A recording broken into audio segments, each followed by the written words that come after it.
de lo que vienen a ser las fuentes metabólicas, y deben haber visto que son tres principales fuentes metabólicas, en este caso las energéticas, ¿no? Que van a ser los carbohidratos, los lípidos y las proteínas. Y acá está resumido la digestión y la absorción de las tres fuentes metabólicas para que puedan verlo de manera general y puedan repasarlo, ¿no? Para enlazarlo también, para poder aprenderlo mejor.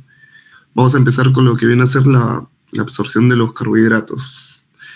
Dentro de esto, recuerden que siempre toda digestión va a empezar a nivel de la boca, debido a las enzimas.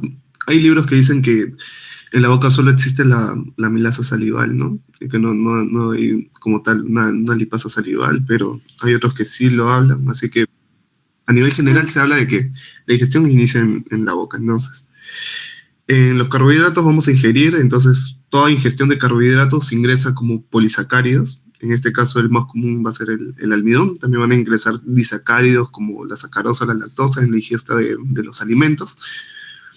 Y monosacáridos como la glucosa. Entonces, ¿cómo ingresarían los monosacáridos en lo que vienen a ser las mieles, ¿no? En la digestión de los carbohidratos vamos a tener que van a haber etapas, pero en sí en la boca lo que va a empezar es con la amilasa salival. Entonces, la enzima que inicia la digestión de los carbohidratos va a ser la amilasa salival, la cual se va a encargar de la descomposición del almidón en moléculas pequeñas, ¿no? Dentro de estas moléculas vamos a tener la maltosa, la lactosa, la sacarosa. Pero en manera general se habla de maltosa y de dextrinas. Entonces, posterior a ello, en el estómago también va a haber una digestión de estos carbohidratos. En el estómago va a haber una pausa de la digestión de estos carbohidratos, ya que la amilasa salival y la amilasa pancreática, estas enzimas, las enzimas amilasas actúan en medios, no pueden actuar en medios ácidos. Entonces, la enzima salival al llegar al estómago lo que va a hacer es inactivarse. Entonces, el ácido lo que va a provocar es una inactivación de la amilasa salival, hasta que pasa el duodeno, y en el duodeno se ingresa la amilasa pancreática. Esta amilasa pancreática lo que va a hacer es retomar la digestión de estos almidones. Entonces, va a terminar de romperlos, de degradarlos, y va a convertirlos en disacáridos. Entonces, posterior a la amilasa salival y a la amilasa pancreática, vamos a tener como productos a la lactosa, la maltosa y la sacarosa. Estos ya se van a encontrar a nivel intestinal. Y para que puedan ser absorbidas, estos son todavía, recordemos, disacáridos. Entonces, para que puedan ser absorbidas, una vez ingresen en el intestino delgado, en lo que vienen a ser los enterocitos o los bordes en cepillo del intestino delgado, lo que va a pasar es que van a actuar unas enzimas, la beta-glucodasa, la beta-glucoamilasa y la sacarasa isomaltasa, que tienen otros nombres más fáciles, ¿no? Que vendría a ser la sacarasa, la maltasa y la lactasa, en resumido, ¿no? Que se van a encargar de degradar sus respectivas moléculas. Entonces, la maltosa por la maltasa va a ser degradada en moléculas de glucosa. La sacarasa va a degradar la sacarosa en glucosa y fructosa, y la lactasa va a degradar la lactosa en glucosa y galactosa.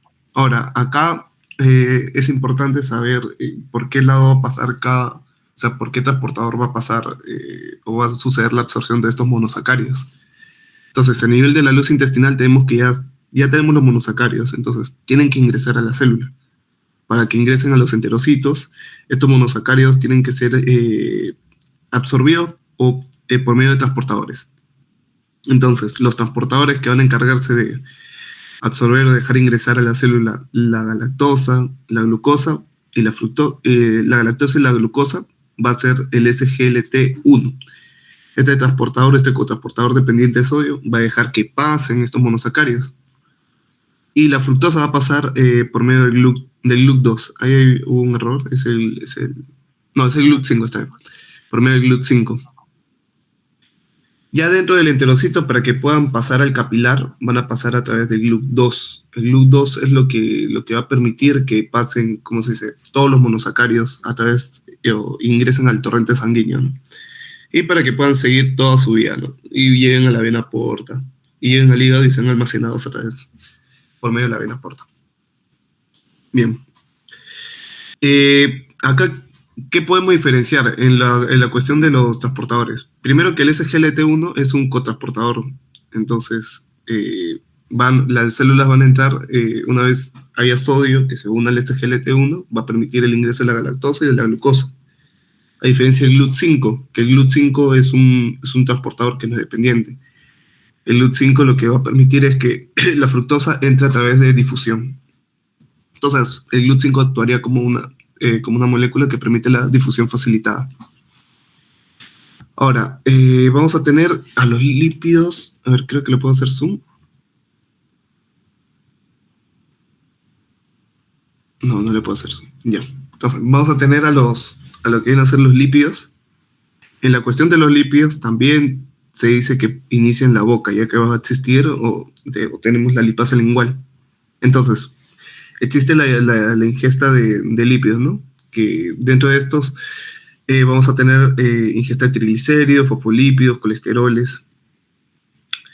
Entonces, recordemos que los lípidos son insolubles en agua, entonces para su digestión van a requerir ser emulsificados. Ustedes ya saben quién se encarga de la emulsificación de los lípidos, pero igual lo vamos a hablar.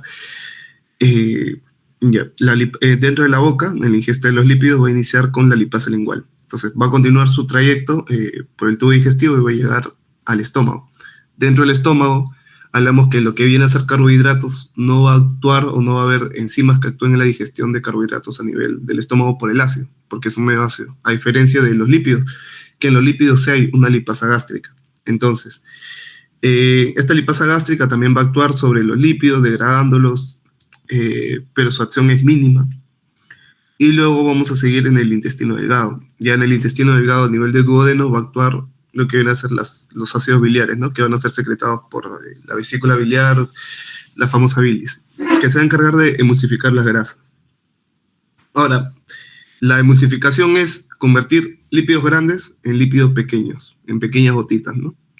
Y les habrán dado el ejemplo, ya sabrán que es cuando lavan una sartén y les cae el lavavajillas o el ayudín, se dan cuenta que esas manchas de aceite se vuelven manchitas más pequeñas, como gotitas. Esa es emulsificación de grasas y es tal cual el mismo efecto de la bilis o de los ácidos biliares. Ahora, entonces, ¿para qué se hace esto? Para aumentar la superficie en la cual pueden actuar las enzimas. Porque si tengo una gota grande de grasa, es como un globo. Es como un globo, ¿no?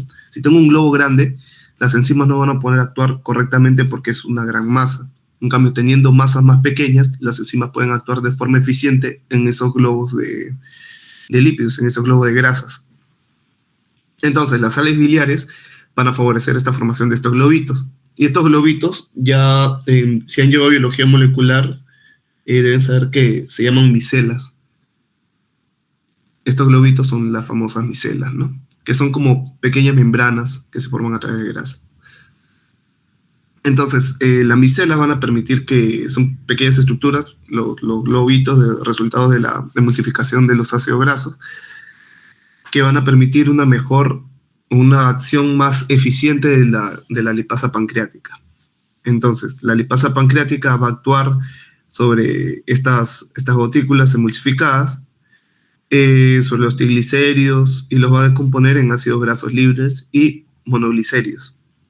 Entonces acá vamos a tener como resultado los monoglicéridos y los ácidos grasos libres. Entonces estas micelas van a ser absorbidas por lo que vienen a ser también los enterocitos, y van a permitir también la acción eficiente de estos. Entonces las micelas van a acercarse a la superficie del intestino delgado. Ahí vemos. Van a entrar en lo que viene a ser la membrana del enterocito, ya que los componentes lipídicos son liberados y son absorbidos por lo que viene a ser difusión pasiva, ya que son del mismo material que se componen las membranas plasmáticas de las células. Entonces, dentro del enterocito, lo que va a pasar es que los ácidos grasos y los monoglicéridos se van a reesterificar. ¿Qué significa reesterificar? Se van a volver a juntar, se van a empaquetar. Entonces, estos van a volver a convertirse en triglicéridos. Se reesterifican, forman los triglicéridos y son empaquetados con colesterol y con las proteínas que van a encargarse de su transportación. Estas proteínas que transportan a los triglicéridos van a ser llamadas los kilomicrones. Entonces, los kilomicrones, ¿por qué transportan al triglicérido? Para que no se pierdan en el ambiente, ya que una vez que han ingresado como monoglicéridos o ácidos grasos, entrando en la célula como triglicéridos ya no pueden salir. Entonces, el kilomicrón va a ser una proteína que va a transportar los triglicéridos, que va a facilitar la transportación de los triglicéridos. Entonces, los kilomicrones van a ingresar al sistema linfático a través de los lacteales y van a llegar a la circulación sanguínea posterior, ¿no? Entonces, esto es lo que facilita el movimiento de triglicéridos. Entonces, ¿qué es importante o qué se rescata del metabolismo y del metabolismo de los ácidos grasos? Que empieza con la degradación y hay una reformación, ¿no? Porque después de degradarse los triglicéridos, solo los ácidos grasos, solo existe la degradación para que puedan ser absorbidos por los enterocitos. Y adentro del enterocito hay una reestructuración, una reformación que otra vez vuelve a su forma de triglicérido y es transportado por el kilomicrón. Ahora, en lo que vienen a ser las proteínas, vamos a recordar que estas son en sí formadas por largas cadenas de aminoácidos y su principal función no es una función energética, es una función estructural. Ahora, la digestión de las proteínas va a iniciar a nivel del estómago, porque no existe una pepsina oral, una pepsina bucal. Entonces, las proteínas sí, su digestión inicia a nivel del estómago. Va a iniciar con lo que viene a ser el ácido clorhídrico secretado por las células parietales, que van a desnaturalizar la proteína. Desnaturalizar no necesariamente significa degradarla, sino que hace que pierda su forma estructural, o sea, hace que cambie de forma.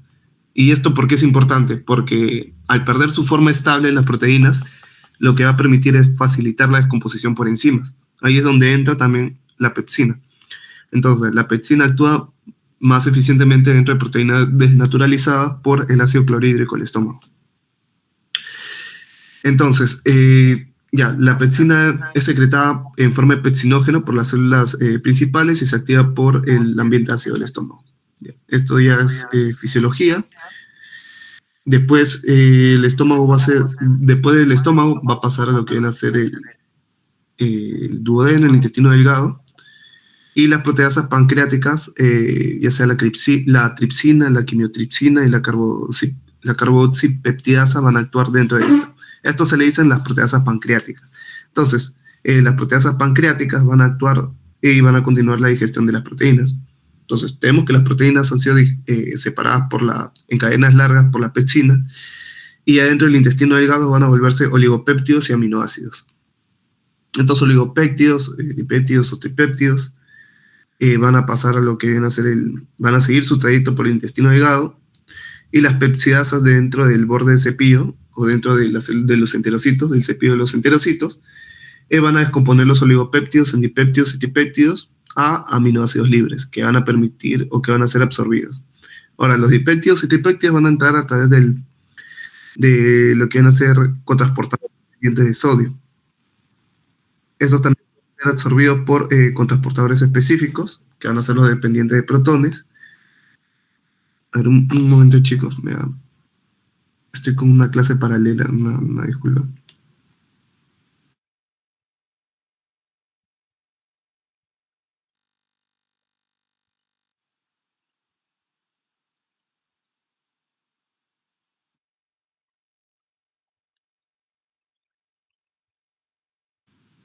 Ya está.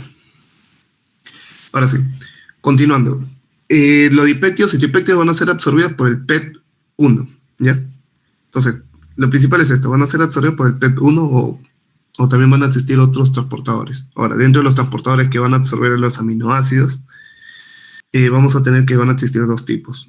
Los específicos para dipéptidos y tripéptidos, que es el PET1, que van a ser dependientes de protones, y van a existir los cotransportadores dependientes de sodio, ¿no? Que estos van a encargar, que no son específicos de dipéptidos o tripéptidos, sino van a absorber en general todos los aminoácidos.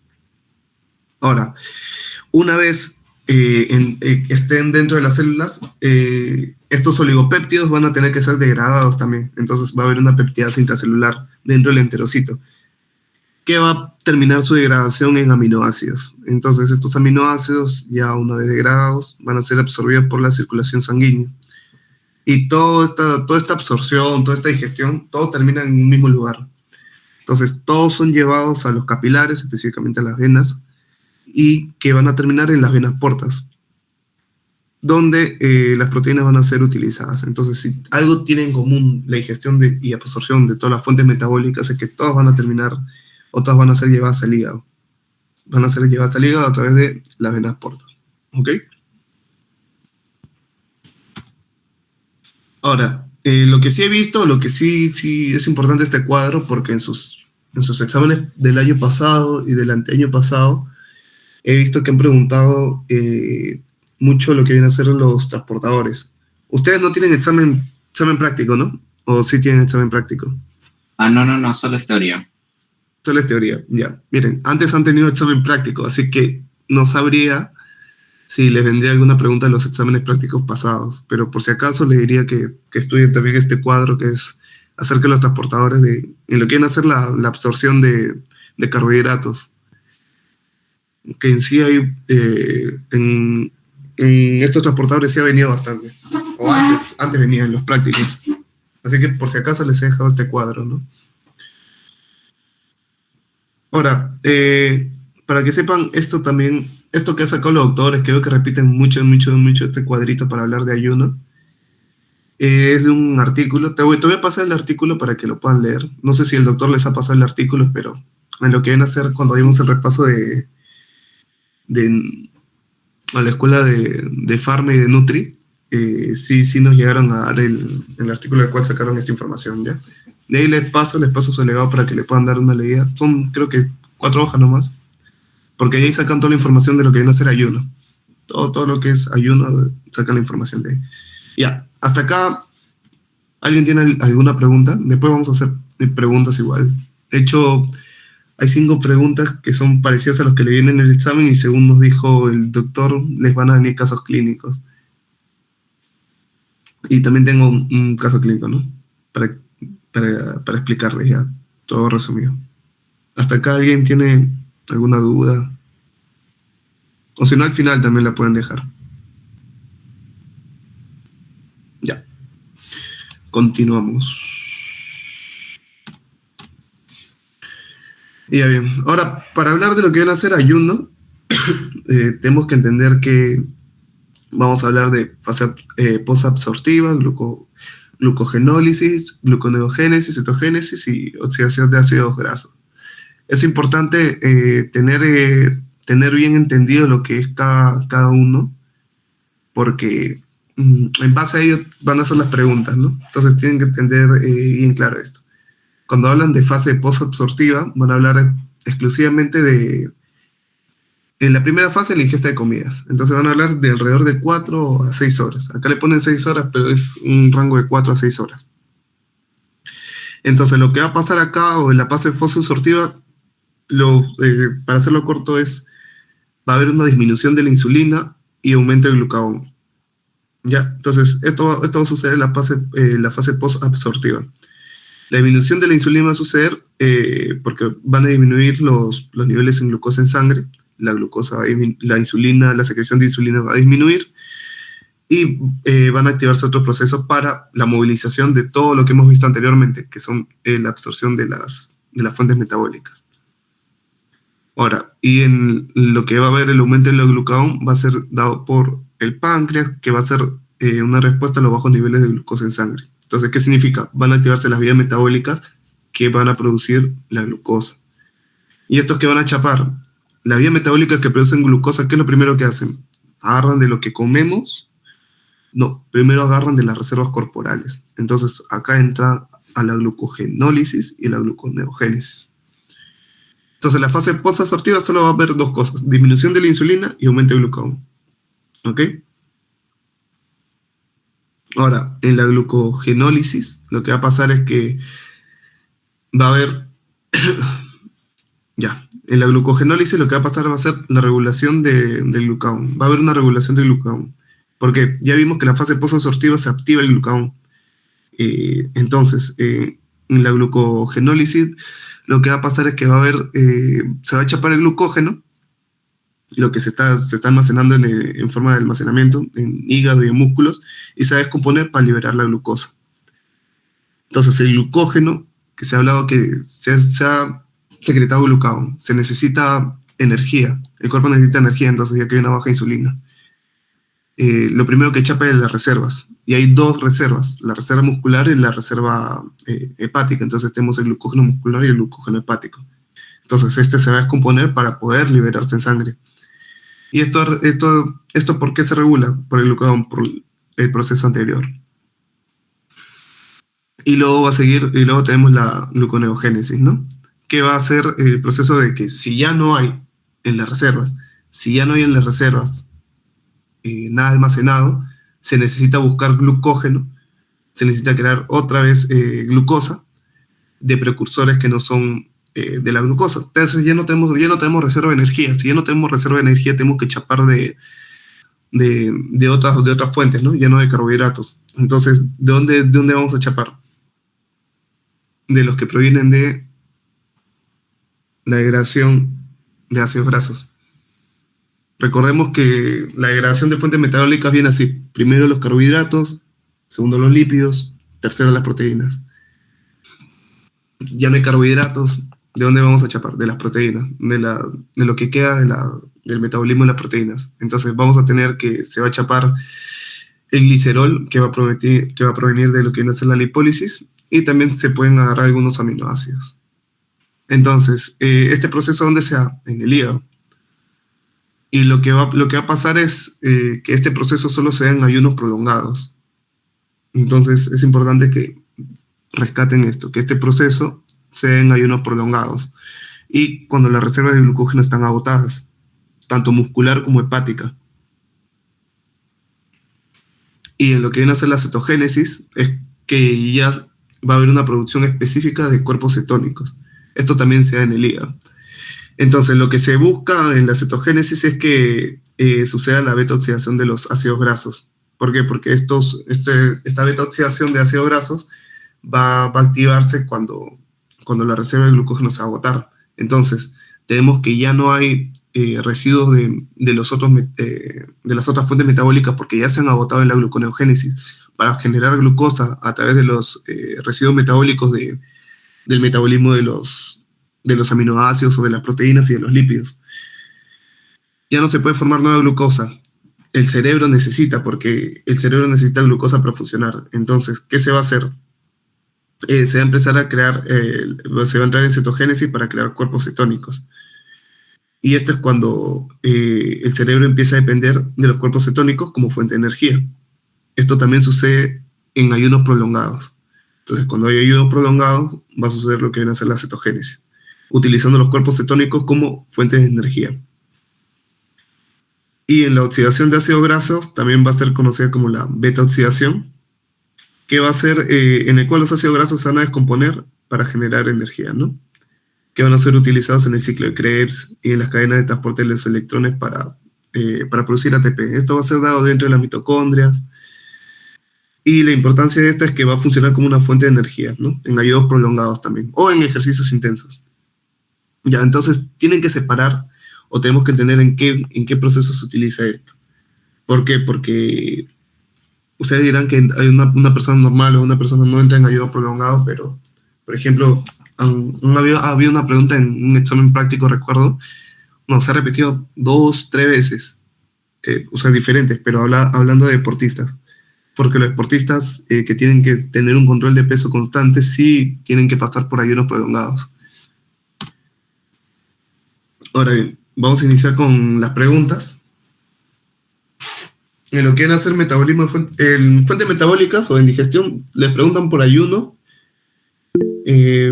transportadores en las prácticas, nomás he visto que le preguntan los transportadores y por los metabolismos nada más. Después no he visto muchas preguntas acerca de esto. Ya. 30 segundos para que puedan responder esto, por favor. La principal fuente de energía utilizada del cuerpo humano en ayunos cortos ya también se mencionó.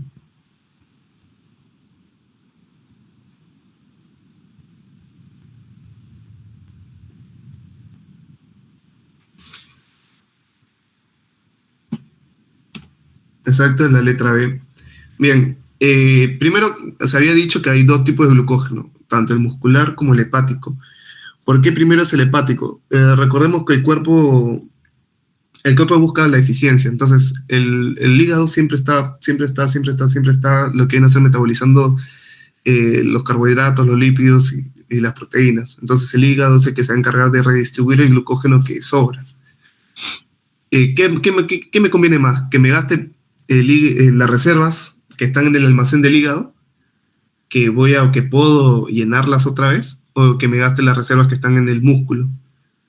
Que si me gasto la reserva del músculo voy a estar agotado, cansado. Voy a hacer trabajar el doble en mi hígado. Entonces, lo que conviene más es gastar primero el glucógeno hepático. Es por ello porque le pueden venir también glucógeno hepático o glucógeno muscular, ¿no? Si recuerden siempre que es en orden de requerimiento. Si es más fácil llenar el hígado que el músculo de glucógeno, entonces gasta el hígado mejor. Siguiente pregunta.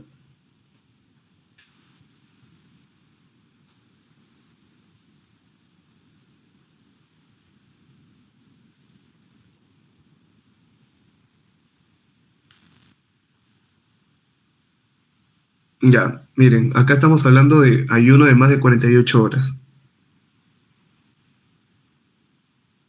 O sea, son 2 días sin comer. Es un ayuno prolongado.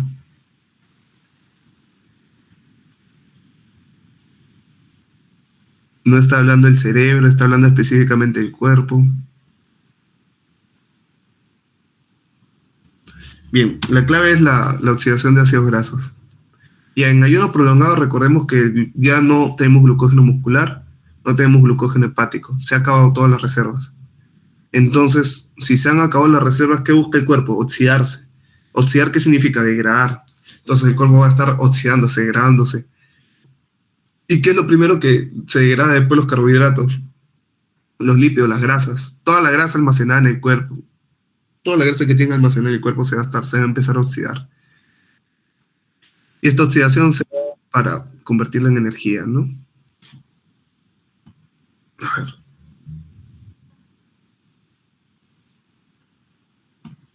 Ya. Y esta oxidación se da para convertirla en energía. Y, a ver, cuando chapamos energía o oxidamos las grasas y usamos las grasas como fuente principal de energía, además se van a formar lo que vienen a ser los cuerpos cetónicos. Aparte, ¿no? Aparte de esto también. Entonces, dentro de estos dos se dan dos procesos paralelos, pero como energía para el cuerpo va a ser la oxidación de ácidos grasos, por si le ponen cuerpos cetónicos acá. Ya vieron la clave. Vamos con que no. Ya, entonces, en esta. Proceso esencial para la generación de glucosa en ayunos prolongados, cuando las reservas del glucógeno hepático se agotan.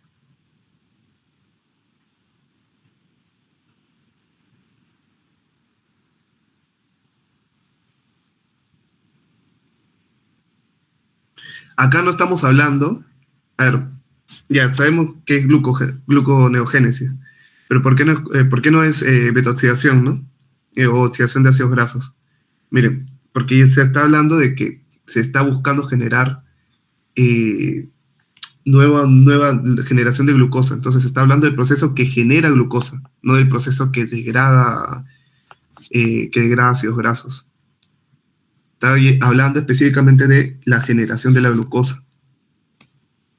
Si estamos hablando de la generación de la glucosa, hablamos de la gluconeogénesis, porque va a sintetizar la glucosa a través de los precursores, ¿no? Precursores glucídicos, que es lo que hablamos, que es lo que sobra de los metabolismos de otras fuentes metabólicas, ¿no? Lo que sobra, lo que ha quedado de aminoácidos, del metabolismo de ácidos grasos o del metabolismo de carbohidratos, a veces queda. Entonces todo esto se agarra y se genera glucógeno a partir de ello. Porque se está hablando de la generación de glucosa, a diferencia del anterior, del proceso metabólico predominante para obtención de energía. Ahora, acá estamos hablando de un ayuno de 72 horas. A ver.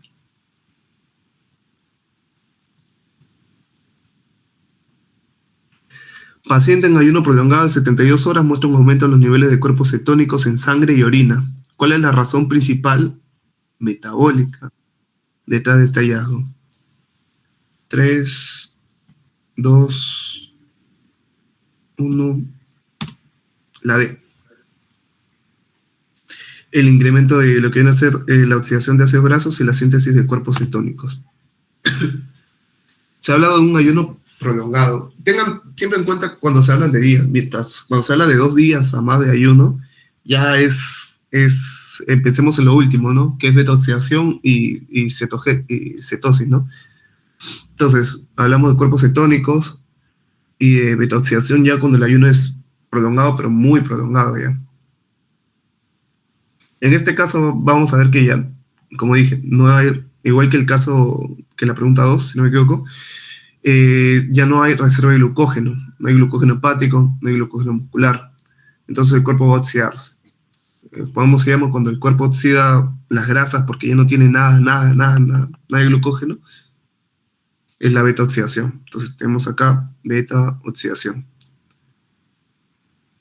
Y lo que viene a ser los cuerpos cetónicos que se van a producir van a ser fuerte de energía alternativa. ¿Por qué? Porque estamos hablando de los cuerpos cetónicos se van a encontrar producto de la beta-oxidación y van a ser utilizados como fuente de energía para el cerebro. ¿Ok? Entonces esto va a ser el indicativo en la orina.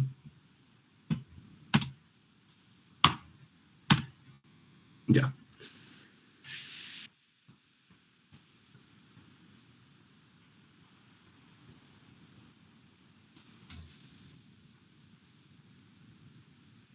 Esto también se mencionó.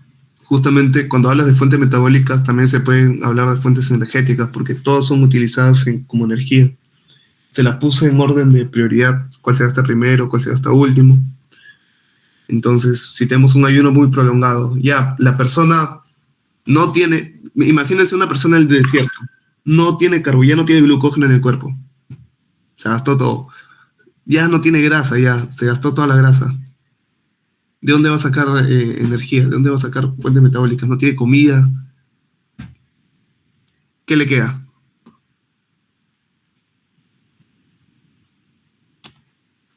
La degradación de aminoácidos. Entonces, las proteínas musculares dentro del ayuno también se mencionó que van a ser degradadas. Estos pueden ser convertidos en glucosa por gluconeogénesis, pero este proceso para convertir cualquier cosa en glucosa es gluconeogénesis. Pero en este caso es un ayuno ya muy prolongado. Tiene que haberse agotado todas las fuentes grasas.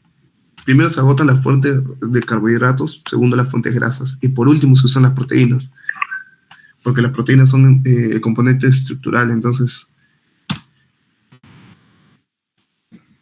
ya, acá tenemos un caso clínico. Peleador de MMA, 29 años, régimen de corte de peso y un régimen de corte de peso extremo durante los últimos 5 días. Ha limitado su ingesta calórica de manera severa para llegar al requerimiento de peso.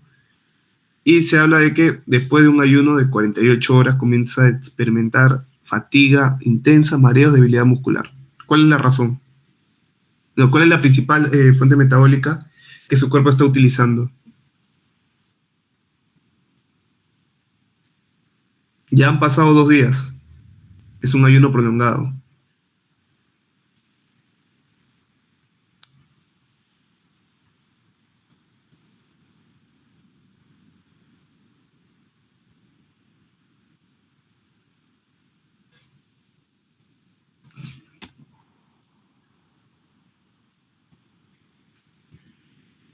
Ya, oxidación de ácidos grasos.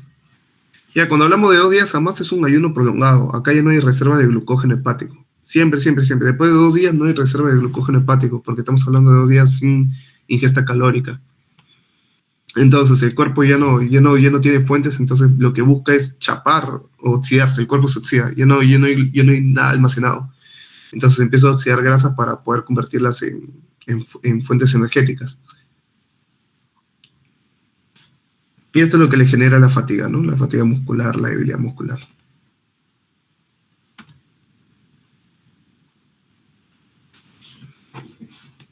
Ahora caso 2. A ver, alguien, ¿por qué? Si sabemos que el ácido graso, a comparación de, a ver, una molécula de glucosa y una molécula de ácido graso, la molécula de ácido graso tiene más cantidad energética, ¿no? Que la molécula de glucosa. Pero ¿por qué no utilizar ácidos grasos en vez de glucosa entonces como fuente principal de energía? ¿O por qué a mi cuerpo le cuesta tanto convertir ácidos grasos todo en glucosa? ¿Por qué tengo que convertir el ácido graso en glucosa? Porque el ácido graso es una molécula muy pesada. O sea, es una molécula muy pesada como para que cumpla una función metabólica eficiente. Entonces, el cuerpo siempre busca la eficiencia, que todo sea rápido.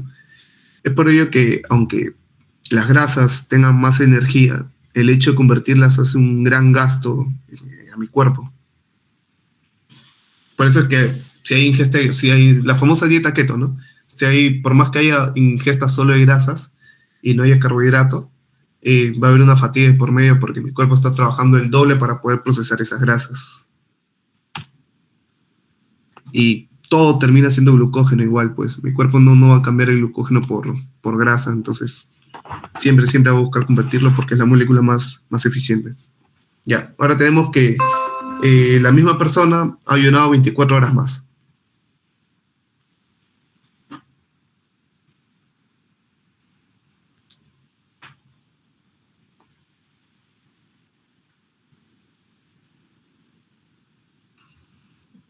Ya son 3 días de ayuno. Se están gastando las reservas que se han creado a través de la beta-oxidación.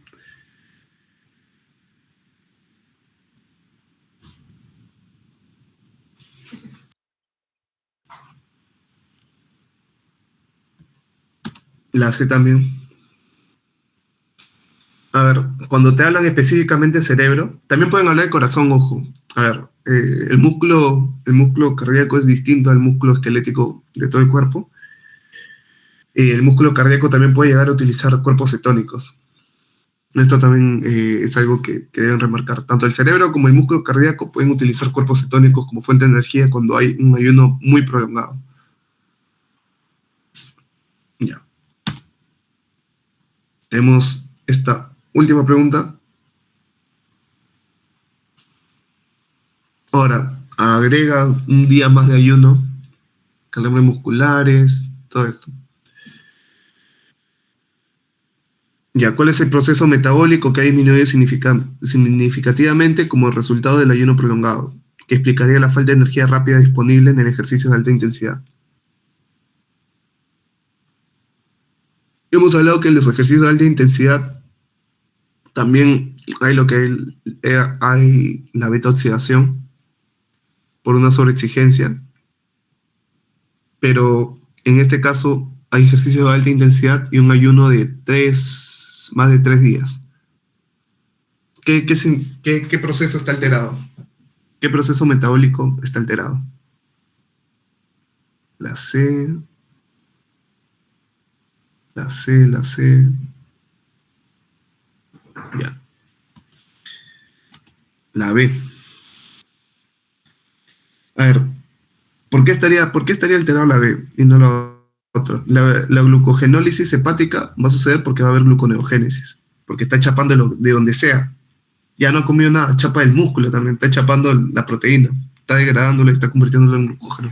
Recordemos que por más que se degraden las grasas, se degradan las proteínas, el cuerpo trabaja con glucógeno, convierte todos esos residuos en glucógeno, en glucosa y se almacena como glucógeno.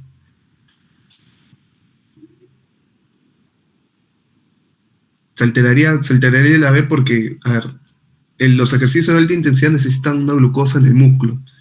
Debe haber glucosa en el músculo. Entonces va a haber un agotamiento de glucógeno muscular porque primero tiene que llenarse el glucógeno hepático.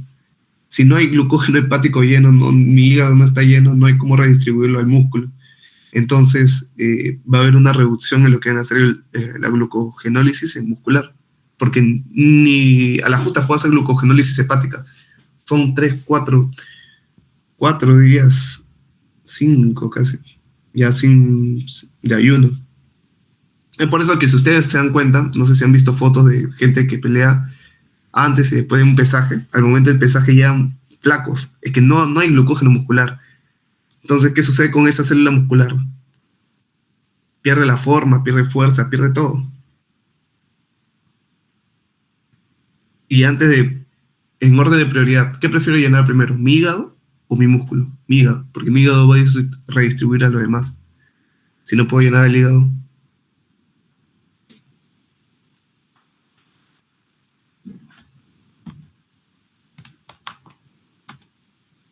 Ya, bien. Esto sería todo. En lo que viene a ser el metabolismo hablando de metabolismo y absorción de fuentes metabólicas, lo principal, o lo que siempre se enfocan los doctores al momento de evaluar es en los carbohidratos. Nada, principalmente es eso. O sea, igual tienen que saber cómo se absorbe cada uno, dónde empieza cada uno, porque si le dicen, ¿no? ¿Dónde empieza la absorción de la... A ver, ¿dónde empieza la digestión de las proteínas, por ejemplo?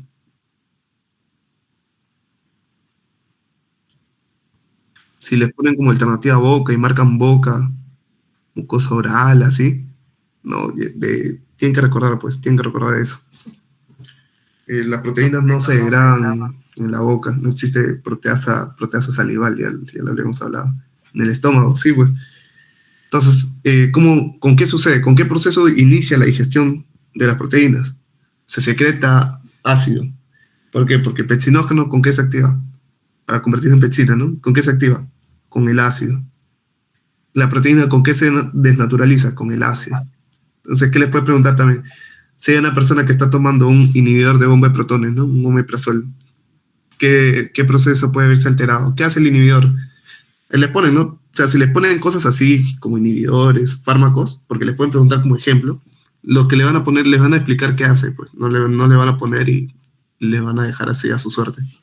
No, pregunta, ¿no? Una persona que con alto consumo en carnes toma inhibidor de bomba de protones, paréntesis omeprazol, que disminuye la producción de ácido clorhídrico en el estómago. Entonces, ¿qué proceso se vería alterado? ¿Qué proceso de digestión se vería alterado dentro de su dieta natural? La de las proteínas. Sería más pesado. Entonces, la persona podría tener una dispepsia. ¿Por qué? Porque al disminuir el ácido en el estómago, va a disminuir también y la conversión del pepsinógeno en pepsina y va a disminuir la desnaturalización de las proteínas. Entonces, el tránsito a la digestión va a ser más lenta, se va a ver alterada esa parte del metabolismo de las proteínas. En lo que vienen a ser los carbohidratos, menciones dónde sucede el metabolismo de los carbohidratos, ¿no? Boca, estómago. Mencione dónde no sucede. Boca, estómago, duodeno, intestino yeyuno, ya te ponen todo el intestino. ¿Dónde no sucede? En el estómago. En el estómago se pausa, porque los carbohidratos, todas las enzimas son básicas para los carbohidratos. Entonces, en una fuente ácida, en un medio ácido, no permitiría su digestión, su correcta digestión. Entonces, ¿en qué proceso se alteraría cuando hay acidez? Cuando hay Escherichia coli, por ejemplo, aumenta la acidez también en el duodeno, inhibiría, en este caso, la amilasa pancreática. Entonces, estos problemas también, o sea, es importante que sepan en qué proceso sea, o en qué zona sea esto, ¿no? Y nada más, ya mis compañeros el día domingo les van a exponer acerca de los demás temas de la primera unidad. El domingo es primera unidad y lunes es ya la segunda unidad, ¿no? Para que concluyan. Ya, en los casos clínicos, lo que les viene en las diapositivas. Si el doctor ha mencionado algo que les va a venir, tomen en cuenta lo que les ha dicho el doctor, ¿no? En bioquímica, lo que viene es patología de fuentes metabólicas, nada más. Todo bioquímica es metabolismo, pero si les mencionan, por ejemplo, una alteración rara, es probable que les venga eso, solo una de esas. Si no me equivoco, es una por clase las que mencionan. Igual ya para el domingo les tenemos las preguntas preparadas, que son tipos, ¿no? Así que eso sería todo por el día de hoy.